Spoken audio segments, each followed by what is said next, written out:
ہمارے نوجوانوں کو ایک اور چیز گھن کی طرح کھوکھلا کر رہی ہے، اور وہ چیز ہے بے حیائی اور لڑکیوں کی بے پردگی، عورتوں کی بے پردگی اور مرد اور عورت دونوں کی بے حیائی۔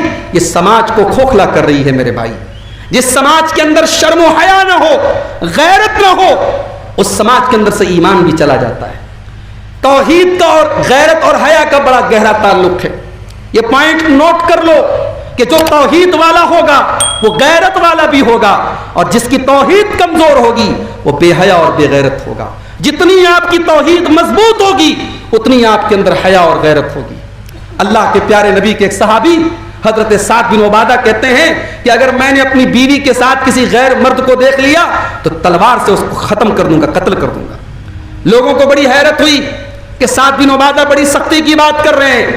اللہ کے پیارے نبی صلی اللہ علیہ وسلم کو پتا چلا، آپ نے فرمایا کہ تمہیں تعجب ہو رہا ہے، تمہیں حیرت ہو رہی ہے سعد کی غیرت پر، واللہ انا اغیر منہ، اللہ کی قسم میں سعد بن عبادہ سے زیادہ غیرت والا ہوں، واللہ اغیر منی، اور میرا رب اللہ مجھ سے بھی زیادہ غیرت والا ہے۔ اور اسی لیے اللہ اتنا غیرت والا ہے کہ اللہ کی دھرتی پر زنا ہو، بدکاری ہو، گندا کام ہو، بے حیائی کا کام ہو، یہ اللہ کو پسند نہیں ہے۔ اللہ نے سارے بے حیائی کے کاموں کو حرام قرار دیا ہے۔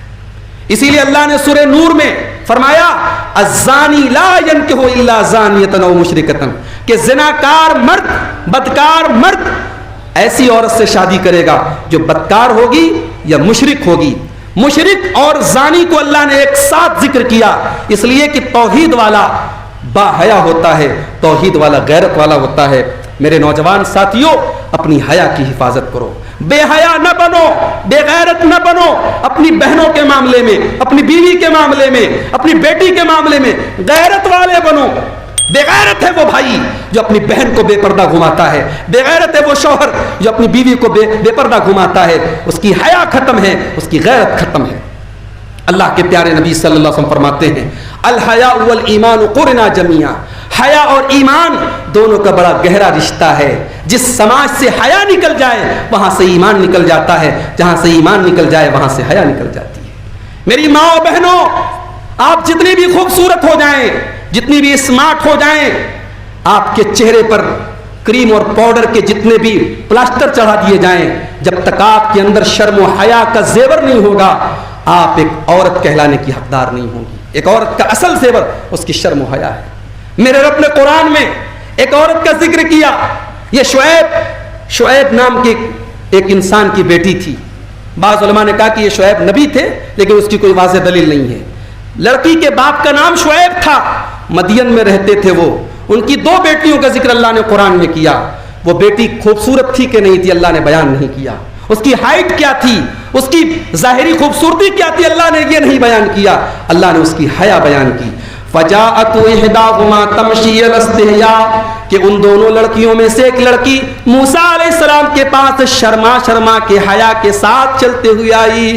اس لڑکی کی چال میں شرم و حیا تھی اور اس کی حیا اللہ کو اتنی پسند آئی کہ اللہ نے قرآن میں اس لڑکی کی حیا کا ذکر کر دیا۔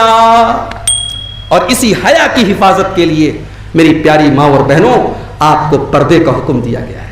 یہ پردہ کوئی پابندی نہیں ہے، یہ پردہ کوئی قید نہیں ہے، یہ پردہ آپ کی شرم و حیا کی حفاظت کا ذریعہ ہے۔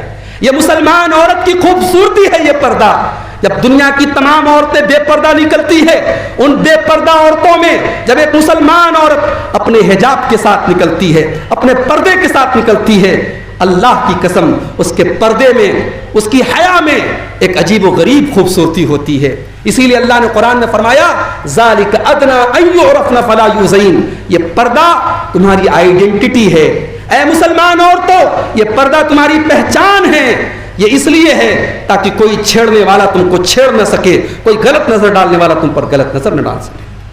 میں اپنے بزرگوں سے بھی کہنا چاہوں گا اپنے گھر کے ماحول کی بھی حفاظت کرو۔ لڑکیاں جوان ہو جائیں تو چچا کا لڑکا بھائی نہیں ہے، خالہ کا لڑکا بھائی نہیں ہے، ماموں کا لڑکا بھائی نہیں ہے۔ یہ جو ہم لاپرواہی کرتے ہیں، خالہ کے لڑکے کے ساتھ گھوم رہی ہے، ماموں کے لڑکے کے ساتھ گھوم رہی ہے، چچا کے لڑکے کے ساتھ گھوم رہی ہے، یہ سارے رشتے غیر محرم ہیں۔ اور جو غیر محرم ہو، لڑکی بالغ ہو چکی ہے، لڑکی جوان ہو چکی ہے، اسے پردہ کرنا چاہیے۔ اپنے گھر کا ماحول ایسا بنائیں کہ وہ پردے کا اہتمام کرے.